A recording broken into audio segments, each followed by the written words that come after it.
Bonsoir, merci d'être avec nous sur Journal de guerre. Au 33e jour de la guerre entre le Hamas et Israël, voici ce qu'il fallait retenir de la journée à 19h30.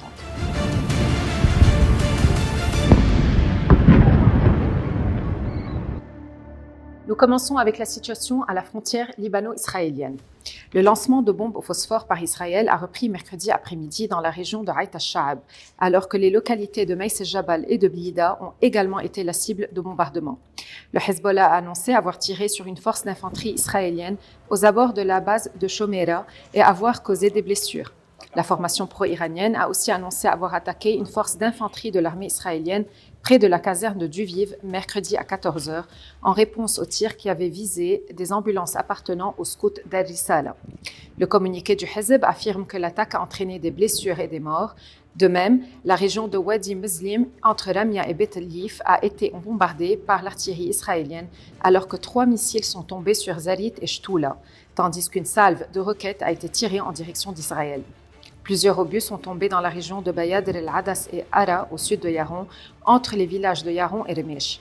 Des obus d'artillerie et des bombes éclairantes ont été lancés aux abords de la ville de Rachai al-Fakhar, Al-Arkoub, ainsi que les forêts de Helta, des environs de Kfar Shouba.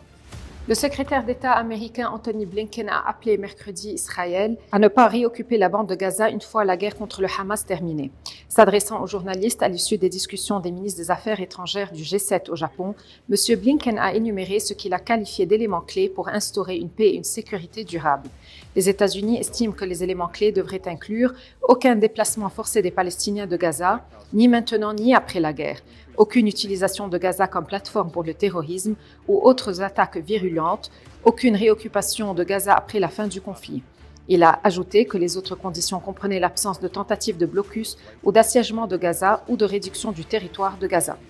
Le bilan humain depuis le début de la guerre à 19h30, heure de Beyrouth. Du côté israélien, près de 1450 morts ont été recensés par l'État hébreu et du côté de Gaza, près de 10 569 personnes ont été tuées selon le ministère de la Santé à Gaza, soit près de 240 nouveaux décès en 24 heures. Les ministres des Affaires étrangères du G7 ont plaidé mercredi pour la mise en place de pauses et couloirs humanitaires à Gaza pour protéger les civils, tout en affirmant le droit d'Israël de se défendre contre le Hamas. Ces pauses et couloirs humanitaires, une terminologie moins forte qu'un cessez-le-feu ou une trêve, doivent permettre l'acheminement urgent de l'aide humanitaire sur le territoire palestinien, l'évacuation des civils menacés par les combats et la libération des otages détenus par le Hamas, selon la déclaration commune des ministres. Ils ont par ailleurs exhorté l'Iran à ne pas soutenir le Hamas et le Hezbollah et à ne rien faire qui puisse déstabiliser le Moyen-Orient. Les ministres ont reconnu le droit d'Israël de se défendre dans le respect du droit international et ont aussi jugé inacceptables les violences commises à l'encontre de Palestiniens en Cisjordanie.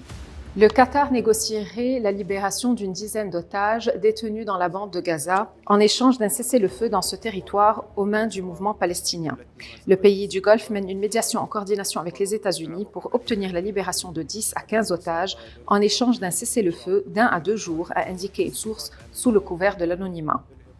Merci de nous avoir suivis sur Ici Beyrouth. On se retrouve demain pour un autre résumé de la situation. Vous pouvez suivre toute l'actualité concernant cette guerre sur notre site web www.icibeyrouth.com sous la rubrique Guerre Israël-Hamas ainsi que sur tous nos réseaux sociaux.